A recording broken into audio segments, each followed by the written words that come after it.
Hello viewers, আসসালামু আলাইকুম। ইউটিউবে পছন্দের নাটক, গান, সিনেমা কিংবা কন্টেন্ট দেখতে কেই না পছন্দ করেন। ইউটিউবে পছন্দের কন্টেন্ট দেখার পাশাপাশি আপনি যদি ইউটিউব ব্যবহারে কিছু শর্টকাট জেনে রাখেন, তবে তা আপনার জন্য হতে পারে আরও বেশি আনন্দদায়ক। এছাড়াও শর্ট কি ব্যবহার করে সহজেই একটা ক্লিকেই সকল কাজ আপনি সেরে ফেলতে পারছেন। এক কথায় স্মার্ট ইউজারদের জন্যই শর্ট কি। আজকে আপনাদের এমন কিছু ইউটিউব শর্ট কি দেখাবো যা আপনি এর আগে জানতেন না। হ্যালো ভিউয়ার্স, টেকমাই টিউন চ্যানেলে আপনাদের স্বাগতম। আমি রেদওয়ান আছি আপনাদের সাথে। চ্যানেলে নতুন হলে সাবস্ক্রাইব করতে ভুলবেন না, আর ভিডিওটি যদি ভালো লেগে থাকে একটি লাইক মাস্ট। চলুন শুরু করা যাক।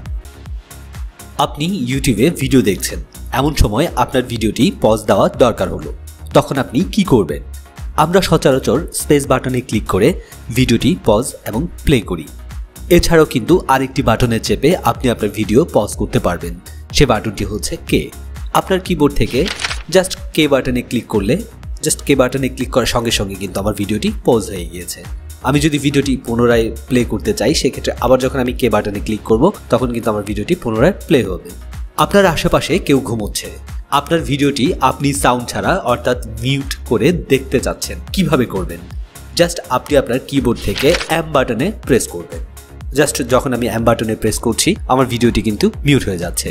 আমি যখন আবার এম বাটনে ক্লিক করলাম, তখন কিন্তু আমার ভিডিওটির সাউন্ড চলে আসছে। ভিডিও দেখতে দেখতে হঠাৎ আপনি অন্যমনস্ক হয়ে গেলেন, যার কারণে ভিডিওর পেছনের কিছু অংশ আপনি মিস করে গেলেন। এখন আপনি কি করবেন? চিন্তার কোনো কারণ নেই। আপনার কিবোর্ড থেকে আপনি জাস্ট যে বাটনটি প্রেস করবেন। যে বাটন প্রেস করার সঙ্গে সঙ্গে কিন্তু দেখতে পাচ্ছেন আপনার ভিডিওটি 10 সেকেন্ড পেছনের দিকে চলে যাচ্ছে, অর্থাৎ 10 সেকেন্ড পেছনে চলে গেল। এরপর আপনি যদি আবার আপনার কিবোর্ড থেকে এল বাটনে ক্লিক করেন, এল কিবোর্ডে ক্লিক করেন, সেক্ষেত্রে কিন্তু আপনার ভিডিওটি আবার 10 সেকেন্ড সামনের দিকে চলে যাবে। দেখুন, আমি এল বাটনে ক্লিক করছি, আমার ভিডিও কিন্তু সামনের দিকে 10 সেকেন্ড করে সামনের দিকে যাচ্ছে। ভিডিওর প্লেব্যাক স্পিড বাড়ানোর জন্য একটি শর্ট কি রয়েছে, আপনারা হয়তো এর আগে এটা জানেননি। আমি আপনাদেরকে জানাচ্ছি। জাস্ট আপনি আপনার কিবোর্ড থেকে শিফট এবং গ্রেটার দেন যে সিম্বল রয়েছে সেটাতে ক্লিক করবেন। আমি এখন শিফট প্লাস গ্রেটার দেন সিম্বলে ক্লিক করে দিচ্ছি। শিফট প্লাস গ্রেটার দেন, দেখতে পাচ্ছেন প্লেব্যাক স্পিড কিন্তু বাড়ছে। ঠিক তদ্রূপ আপনি যদি আবার পুনরায় প্লেব্যাক স্পিড কমাতে চান, সেই ক্ষেত্রে শিফট প্লাস স্মলার দেন যে সিম্বলটি রয়েছে সেই সিম্বলটিতে আপনি ক্লিক করবেন। দেখতে পাচ্ছেন আমি যখন সিম্বলে ক্লিক করছি, তখন কিন্তু স্পিড কমে গিয়েছে, ঠিক নর্মাল হয়ে গিয়েছে, আগের পর্যায়ে চলে আসছে। আপনি আপনার ভিডিওটি যদি থিয়েটার মোডে দেখতে চান, সেই ক্ষেত্রে কি করবেন? জাস্ট আপনি আপনার কিবোর্ড থেকে যে টি বাটনটি রয়েছে, টি বাটনে ক্লিক করে দিবেন। দেখুন, আমি টি বাটনে ক্লিক করে দিচ্ছি। টি বাটনে ক্লিক করার সঙ্গে সঙ্গে কিন্তু আমার ভিডিওটি থিয়েটার মোডে চলে আসছে। ঠিক আগের মোডে যদি আমি ফিরে যেতে চাই, সেক্ষেত্রে আমাকে আবার টি বাটনে ক্লিক করতে হবে। আমি জাস্ট টি বাটনে ক্লিক করে দিচ্ছি। এখন আমার মনে হচ্ছে যে আমি ফুল স্ক্রিনে ভিডিওটি দেখব, তখন আমি কি করব? জাস্ট আমি আমার কিবোর্ড থেকে এফ অর্থাৎ ফুল স্ক্রিনের যে এফ বাটনে ক্লিক করে দিব। এফ বাটনে ক্লিক করার সঙ্গে সঙ্গে কিন্তু সেটি ফুল স্ক্রিন হয়ে যাবে। দেখতে পাচ্ছেন আমি এফ বাটনে ক্লিক করে দিয়েছি। এফ বাটনে ক্লিক করার সঙ্গে সঙ্গে কিন্তু সেটা ফুল স্ক্রিনে চলে এসছে। আমি যদি পুনরায় আগের পর্যায়ে ফিরে যেতে চাই, সেক্ষেত্রে আমি আবার এফ বাটনে ক্লিক করে দিব।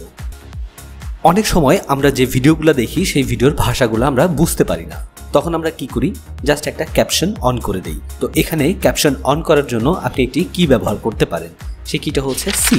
জাস্ট আমি আমার সি কিবোর্ডে চাপ দিচ্ছি। দেখতে পাচ্ছেন কিবোর্ডে চাপ দেওয়ার সঙ্গে সঙ্গে কিন্তু আমার নিচে ক্যাপশন চলে এসছে। দেখতে পাচ্ছেন আবার যখন আমি সি দিচ্ছি, সেটা বন্ধ হয়ে যাচ্ছে। এখন একটি বোনাস ট্রিক্স আপনাদের সাথে শেয়ার করব। আপনার এই ভিডিওটি আপনি 50% দেখে ফেলেছেন, সেটা আবার যখন আপনি আসবেন 50% থেকে শুরু করতে চাচ্ছেন, তখন আপনি এক চান্সে কিভাবে সেখানে যাবেন? জাস্ট আপনি আপনার কিবোর্ডের যে বাটনগুলো রয়েছে, নাম্বারিং বাটন 1 থেকে 9, সেগুলোর মধ্যেই আপনি চেপে কিন্তু সেই অর্ধেক থেকেই শুরু করতে পারবেন। যেমন ধরুন, আমি এখন 50%-এ চলে যাব এক লাফে। এখন আমাকে কি করতে হবে? জাস্ট আমি 5 চাপবো। দেখুন, 5 চাপার সঙ্গে সঙ্গে কিন্তু আমি 50%-এ চলে এসেছি। আমি যখন এভাবে 6 চাপবো, তখন 60%-এ চলে যাবে। 7 চাপলে 70%, 8 চাপলে 80%, 9 চাপলে 90%-এ চলে যাবে। আশা করব এই ট্রিক্সগুলো আপনাদের কাজে লাগবে। ভিডিওটি যদি ভালো লেগে থাকে, অবশ্যই একটা লাইক করবেন এবং চ্যানেলটিকে সাবস্ক্রাইব করবেন। সবাই ভালো থাকবেন, সুস্থ থাকবেন। দেখা হবে নতুন আরেকটি ভিডিওতে।